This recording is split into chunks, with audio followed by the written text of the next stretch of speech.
Question 2 is, what type of exercise is good for osteoporosis? Well, I've kind of mentioned the two already. Number 1 is more impact. So that means, as I've mentioned with the walking, your foot hits the floor a little bit harder. So you start with normal walking, you move up to faster walking, and then you move into a jog. With each of those, your foot is hitting the floor that much harder. Now, with regards to walking, because everyone's doing it every day anyway, that is, in some respects, that's kind of the baseline.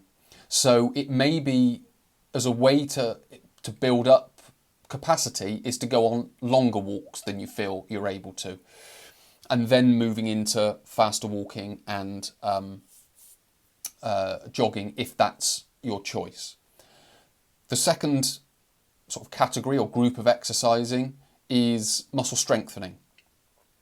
And with both of these, exercise examples are, again, depending on where you're starting, just weighted exercise. So bicep curls, lateral raise, overhead press, squat, lift, any type of exercise. You could even go as far as saying core exercises as well, because that will get the muscles pulling on the spine as well, or on the vertebra, and then that will start to toughen those and build some density into those as well. So that can be a nice easy start as an exercise choice, which is core exercises as well, but basically muscle strengthening exercises.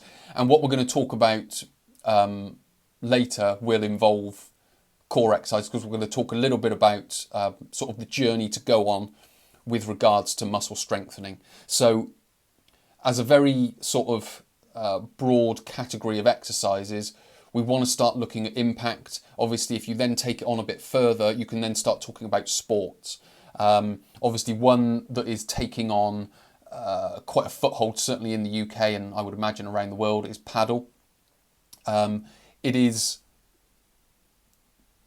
more impact, but it's quite low level sort of. It's low level impact for a high impact sort of sport, because you are moving around. Your foot will hit the floor because you do have to stop and change direction.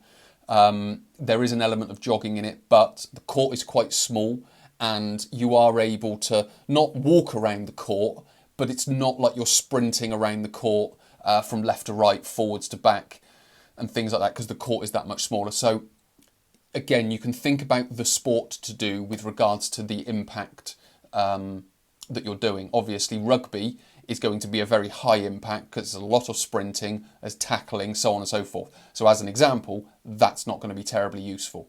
Basketball could be another one. Again, it's sort of moving up because the court's bigger.